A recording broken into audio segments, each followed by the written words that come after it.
Thanks so much for checking out the video. Today we are going to be going over Misandra Costume, and this character was just released, so I'm going to be describing how to use her. Is she good? Where do you use her? Is she better for offense, defense, and most importantly, is the character good? Is it worth it to go ahead and chase it?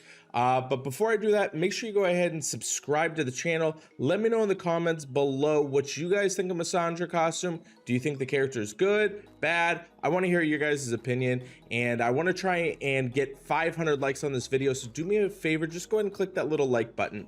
So diving right into this, obviously, first and foremost, let's get into the emblem class. We now have a rogue class on her.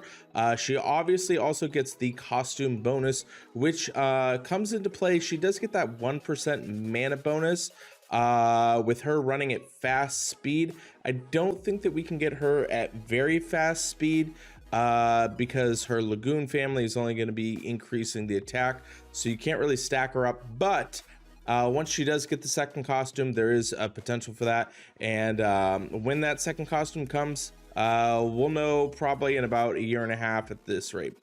So with her fully leveled and maxed out, she can reach up to 934 on her attack. You've got a phone, right? Then you should be playing Raid Shadow Legends. Otherwise, you're missing out on one of the most immersive games that you could be playing. So download it right now. One of my favorite things about Raid is they are always finding new and creative ways to reward their players, and this month is no different. Right now, they're running the 12 days of Christmas, and it's not too late to jump in and grab some exclusive real-life rewards. How about a $1,000 gift card to Amazon? All you gotta do, go to 12daysraid.playrandom.com, enter your player ID, play some mini games for some amazing prizes. Existing Raid players also have the opportunity to get some swag. You also head over to 12daysraid.playrandom.com and you will find a special holiday promo code. This is only live until January 10th, so you got to do it right now. You can also pick up Ronda Rousey as a legendary champion for free. That's right, the iconic MMA and pro wrestling legend Ronda Rousey. Whether you're new or a longtime player, just by logging into Raid for the next 7 days between now and February 20th, it unlocks this legendary champion. To celebrate Ronda's arrival, they also have the special code Raid Ronda available for all users. Just enter the promo code and you will get all these goodies. Okay, so I'm going to do some quick shard pulls right now. Let's see what we get. Purple. Oh, sweet. Grush the Mangler. What? This guy's pretty cool. I don't think. Oh, and another purple.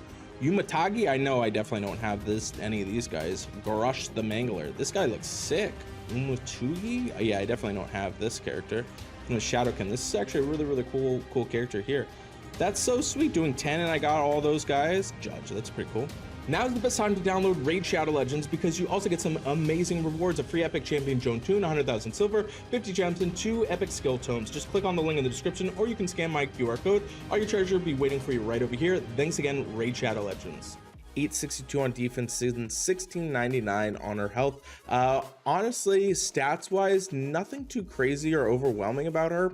Obviously they went the route more with her attack because obviously you can see it's very low at the 773 on her attack. But I will tell you that's not really the big draw to be using Misandra. So with this character, she is going to be running at 280% damage to the target, and then has a 42% chance for additional hits on random enemies up to 3 times. Additional hits deal minor damage, and enemies hit automatically cast mindless attack on a random ally when the mana is full at the start of the turn during 3 turns. So obviously we're seeing this whole mindless attack situation coming into play. If you're not familiar with mindless attack is, that's when Alfrike, or Alfriki as I call it, goes off. Your characters essentially don't cast their specials and they end up dealing damage random to one of their guys. We've seen this. Obviously this is a very effective strategy, and Misandra is almost like a baby Alfrike, or Alfriki. I gotta call it Alfriki. That's how I've always called it, just because there's always been Alfriki. Because again, you're in a situation where Alfriki is hitting random enemies, and then they're casting the mindless attack. It is for 3 turns as well too. However, with Alfrike, she's removing the ability to gain life, and it is going to be 5 random enemies. So there are times to where they are going to be hitting the they're going to be hitting like an individual character a couple of times. So this is going to be random enemies, and it doesn't say that it is different enemies, so that is important for Misandra. So it can hit the same enemy, but it is up to 3 times, and it's a 42% chance. So the important thing about Misandra is that no matter what, whenever you hit with her, that target is going to be casting mindless attack on itself. So you know you have a guaranteed hit with the mindless attack. Now, when this goes off, obviously it's going to be super sweet, going off multiple times, hitting random enemies, and that's going to be really helpful to you because once they gain mana, it's going to beat a situation to where it's not really going to affect you that much. So practical usage of this character, obviously when you compare it against regular Misandra still deals the same thing, has a random chance to hit random enemies, and then they are also gaining small amounts of mana for each hit, and all allies are getting it. This was a character that was used definitely in the very beginning when she first came out, but I will say she's definitely cycled herself out. But without a doubt, the mindless attack at fast speed is going to be pretty amazing. So you're going to say, Anchor, this kind of reminds me of another character. So we have Bubbles here. Bubbles was just released as well too. This is part of the Pets family, and we're looking at definitely a similar situation to where it's dealing damage. Obviously Bubbles has just definitely better stats. It's a newer hero just released.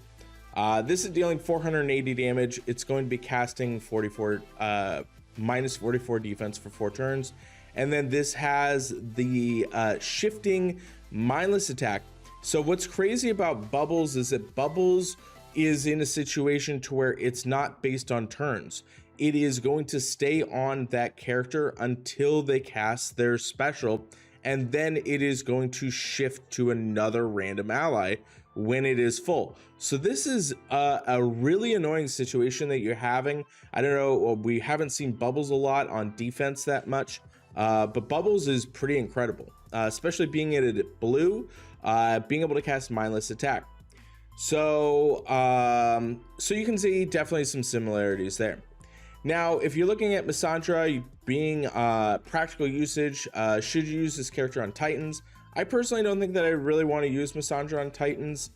Could be helpful. I use kind of Ursenia in a similar sense on Titans to where you mess up their special. It's helpful. I like Ursenia better, being able to cast its own special on itself. So this is just going to pretty much just bring the turn meter down and start over, deal a little bit of damage to the Titan. When we're looking at offense, definitely super effective on offense. Right now we're in blue tanks is kind of the majority of tanks right now, so might not get as much usage as maybe some great green characters, but I love that blue has another character that's going to be able to do mindless attack. Myself, I find that I use Carvel a ton, being in yellow, being able to cast mindless attack, same sort of situation, but this is at fast speed, so that's really helpful. You do have a chance to go ahead and get ahead and be able to keep your team alive, being able that you are guaranteeing a mindless attack to that character.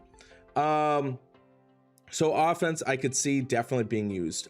Defense, unfortunately right now, like I said, we're in blue tanks, not a very much tanky character, but I could see her on the wings for sure, being able to have her go off, and then it's one of those situations to where she's probably going to cast mindless attack on a couple of enemies at fast speed. So I think that it could be an effective character. Now, in terms of comparing her to Bubbles, which one's better? I personally would choose Bubbles. The reason why I like Bubbles is A, it's going to be giving the defensive down, not to mention it's going to be dealing a whole bunch of damage. And what I love about this is it's going to be shifting mindless attack. So as soon as Bubbles casts it, you do have potential to go ahead and mess them up, give them defensive down, and then kill them. And then once they're dead, it's going to shift over to something else. And it is going to continue to keep doing mindless attack until you dispel it on your allies. So I do like Bubbles a bit better, just a better character, better stats as well too. But if you need it, if you don't have Bubbles, I could easily see that Misandra Costume could be a great character for it to fill in. So let me know in the comments, what do you guys think of Misandra? Do you think that she's pretty awesome? I appreciate all the support. I will see you on the next video.